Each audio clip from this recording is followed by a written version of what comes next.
It's time to dive beneath the surface and into the minds and hearts of your favorite celebrities and pop culture icons. Welcome to Up and Adam. Hey guys, what's up? You're watching Up and Adam. My name's Adam Newell, and for those of you who don't know me, I'm the guy bringing you guys all of the interviews from your favorite celebrities and pop culture influencers. But for those of you who do know me, you know that that's not why we're always here, right? Actually, guys, today's one of those days, and I never usually do a video on Saturday, but I had to because I watched This Is Paris Hilton's documentary on YouTube. Actually, it falls under a YouTube original. Guys, this was such a great watch, and if you haven't seen it yet, you have to. It's free, it's on YouTube, and it really helps us kind of break down who exactly Paris is. I don't want to compare Paris to Shrek or an ogre, but she very much so kind of is, in the sense of she's an onion with layers, and there's so much more to her that we didn't know. So let's jump right into what I took away from This Is Paris Hilton's documentary. Guys, but before we do, you know how this works. If you haven't already, make sure you like this video, comment on this video, share this video, and most importantly, subscribe to my channel, wherever that button is. That way you don't miss any of my future interviews or pop culture content. Paris Whitney Hilton, born February 17th, 1981 in New York, New York. Technically, the day a star is born. Paris Hilton has gone on to be so many things in her life, including the icon that we know and love, who is a reality star, a businesswoman, and technically the OG influencer. So again, guys, after watching this documentary, I took away so many things. So what I wanted to share with you is some of the things that maybe we didn't know, some of the facts about Paris that kind of helps us better understand her a little bit more. Paris Hilton has 19 product lines, whether it's skincare, hair care, clothing. She's technically done it all. Paris is an extremely devoted businesswoman who is not going to stop until she has $1 billion in the bank. She's just not going to be happy. But that's kind of her own personal goal. When she was a teenager, she said that she wanted 100 million. Now she's obviously reached 100 million and she wants more. And that makes sense. She just never wants to struggle. With Paris's fragrances making almost $3 billion and traveling over 250 days a year, imagine how hard it would be to be Paris Hilton, right? So all of us think that Paris has this lavish life. She gets to date all of these hot guys. She has multiple businesses and she travels the world and is constantly on vacation. But if you watch the documentary, you know that that's not exactly who she is. A lot of us know Paris Hilton as this character from The Simple Life who kind of talked in this baby voice and is like, yes, and says, that's hot and stuff like that, but that's not Paris. So Paris ended up making this character who she played off of as kind of a business branding idea. So once she saw that stuck and the reality show The Simple Life took off, Paris got more attention, more paparazzi attention, and everybody was fascinated with who they thought Paris was. Everyone kind of thought that Paris Hilton was this dumb, rich girl who had no concept of what the world was really like. And that's why this documentary is so interesting, because once you learn more and more about her and you watch it, you realize that that is not her at all. So Paris was actually, I'm going to say, call it tortured in a boarding school where she was made to do all of these things. And she's probably lived a harder existence than a lot of us who wouldn't be rich. And I have to say only because I was never locked in solitary confinement, naked, stripped of everything for 12 hours just to be kind of humiliated. That is, her story is actually heartbreaking. But now that she's created this character, she feels like she just can't seem to shake her. Actually, it's kind of sad because as we're watching her film, she starts crying because it almost seems like she can't differentiate between who she is, who she was, and who this character is. And guys, I have my animals running around because this is a Paris Hilton documentary recap, and Paris loves animals, so it's only fair that I let mine out of the room while I film this. Before we carry on, 3 really quick interesting tidbits about Paris is that she carries around a Ziploc baggie of outlet converters, and she wants to know, are we going to Europe, Korea, Japan, like wherever it is, she has a converter for it. So I thought that was interesting because most of us don't really know that kind of struggle or what that's like to travel with one of those. Actually, my first trip really out of the country was to Thailand, and when I showed up and I looked at the outlet, I had no idea. So when I saw that she had a Ziploc bag full of them, I thought that was pretty fascinating. And the other thing that's fascinating is that all of these designers, these brands, they send Paris tons and tons of clothes. So since Paris is an influencer, she's never photographed in the same thing twice. She's constantly changing her outfit every few hours. That way she can maintain that. And I feel like this is not going to come as a big surprise to you guys, but Paris is kind of a repeat offender of always being late. But she has a lot going on. Watching this documentary, I learned that Paris Hilton has really bad insomnia.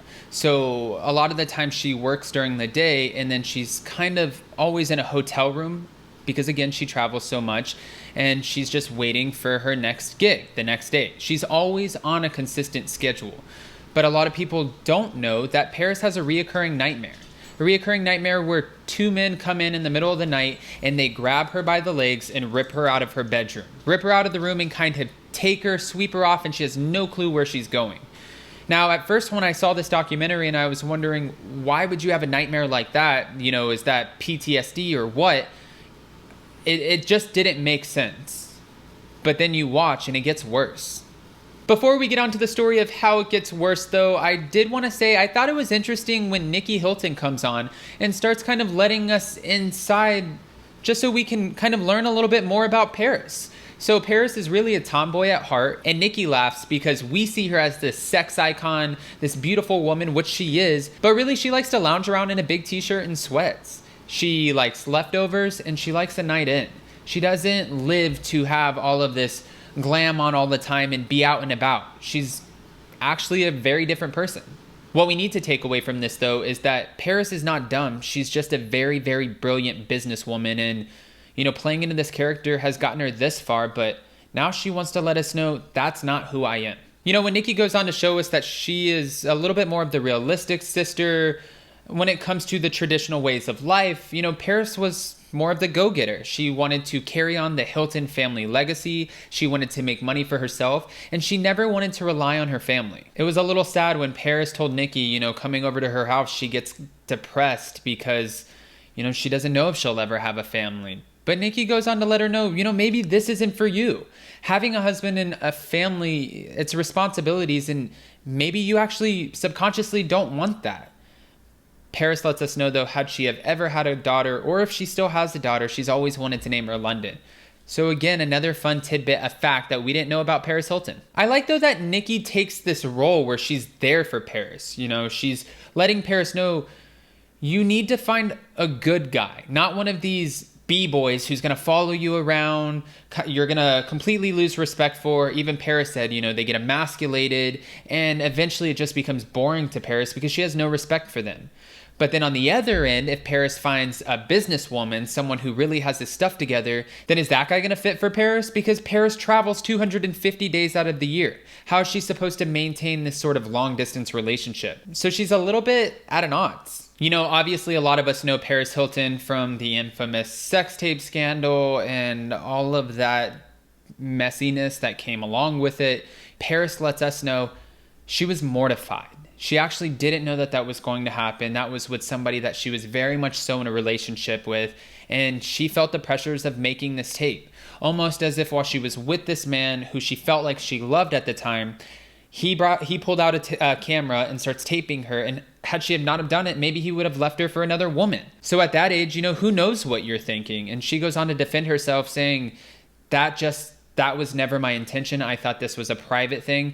And the fact that this spiraled into sort of a way for people to try to get famous and leak sex tapes in order to get some sort of publicity, she feels that. And that's just wrong. She doesn't believe in that. Paris almost took responsibility as if making a sex tape was sort of the blueprint to become famous. As Nikki goes on to explain a little bit more about her sister, she says that one of Paris's biggest struggles is trust.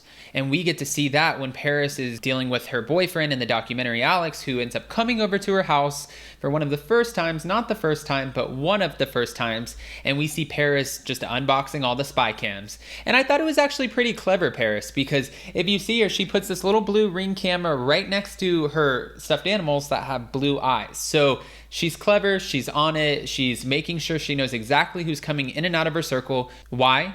Because exactly what Nikki said.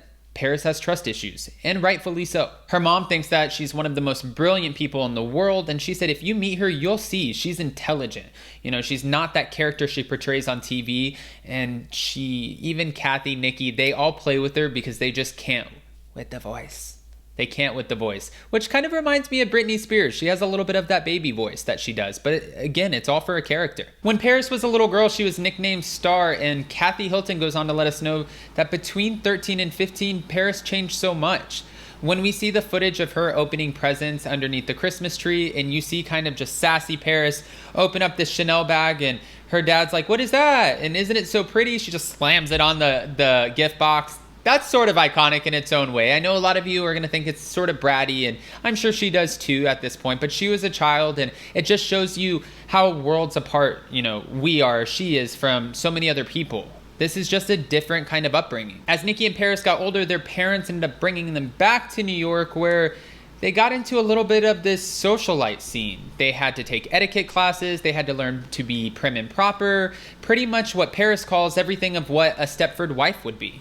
But for Paris Hilton, that didn't work. As she got older and older, she wanted to break into modeling, and then this is kind of where things spiraled out of control, because being in New York City, they lost control of Paris. She started going out. She felt more free in nightclubs and raves and with her friends. She felt like those were the people who understood her, and not the people who were telling her to drink tea and ching ching. It was different for Paris. Paris was not that girl. For Paris, she was going to pave her own path. I think there was a buildup after, growing up in this strict family where there was no dances, no boys, no nothing. She, again, a lot of people look at Paris and Nikki Hilton as if they grew up with just all of this wealth and they were so spoiled.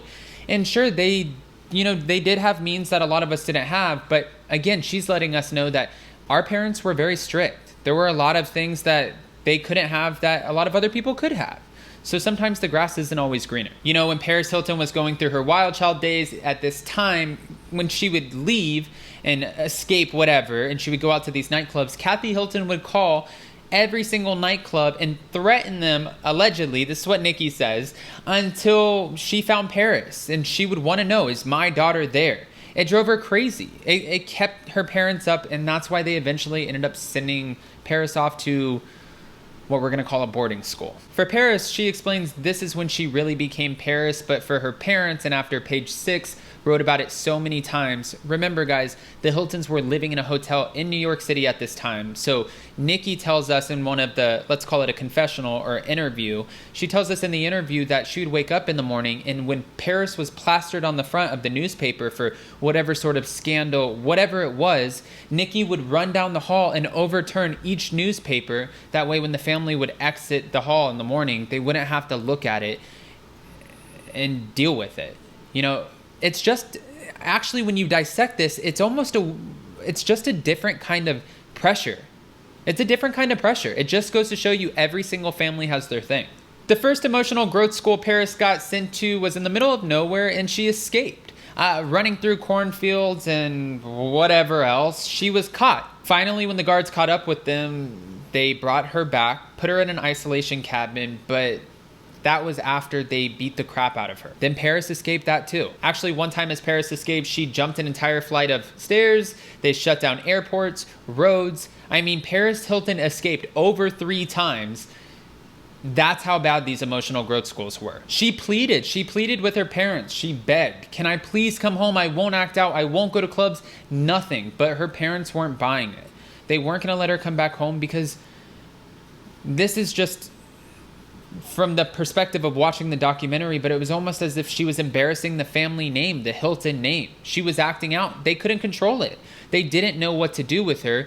And not being able to control it, you become a little bit of a liability. So finally, the last emotional growth school Paris Hilton was at for almost 11 months. It was called Provo. And as soon as she turned 18, she was gone. And after that, she didn't talk about any of this much until this documentary, which was shocking, because we see Kathy Hilton, Paris's mom, finding out a lot of the same information that we're finding out, but on camera. It was interesting to watch in this documentary. Paris tote this guy around with her that she's dating at the time, who had this real anger problem. Watching him grab her face, almost ruin her set right before. It was the biggest set that she's ever had in her career, screaming at her, yelling at her for working, obviously not understanding what cloth that she's cut from or what she has to do in order to survive.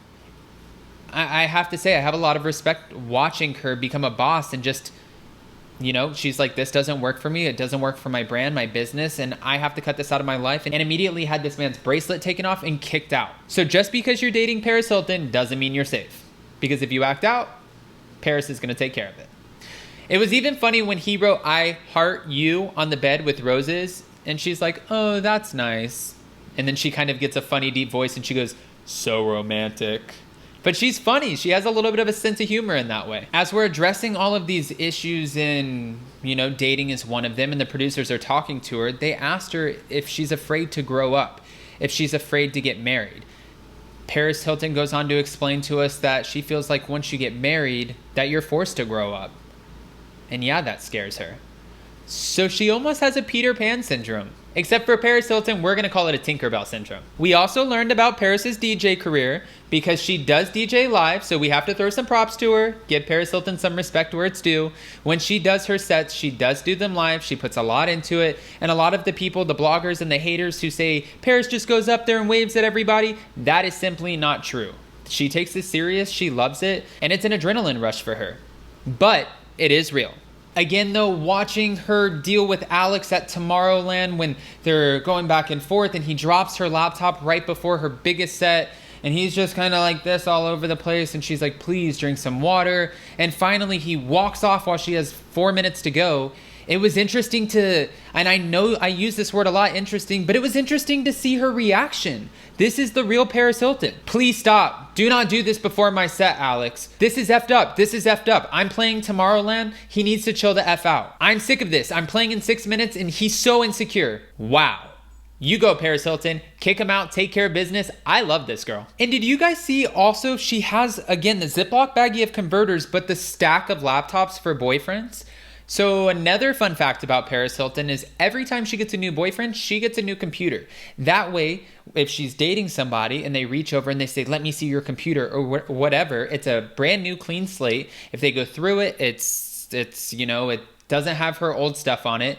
Everything is just kind of stripped. She's been through this so many times that she has a system for everything. When a new boyfriend comes, she has spy cams. When a new boyfriend comes, she gets a new computer. She, again, like Nikki said, she has complete trust issues. It's obvious. It's apparent. As we finally start to wrap up this documentary, getting to a little bit of a positive, I guess, out of a negative, we start to talk more about Provo. So Paris Hilton's story is actually very traumatizing. In the middle of the night, when her parents felt like they couldn't control her anymore, there were two guys who came in the middle of the night that were set up by the school to come and take Paris Hilton out of the bed. Now, I don't know what school thinks that would be the method of going about taking somebody, or if that's just like how you deal with a kid that you feel like you can't control, what the case is. But she was kicking, screaming, and Nikki Hilton heard it from her room. The screams were so loud. This is what Nikki says. So with Paris kicking and screaming and looking and seeing at her parents watching these two guys take her down the hall, she didn't have any clue. She didn't know where she was going. She thought that hopefully somebody was going to help her, somebody was going to save her. Nothing.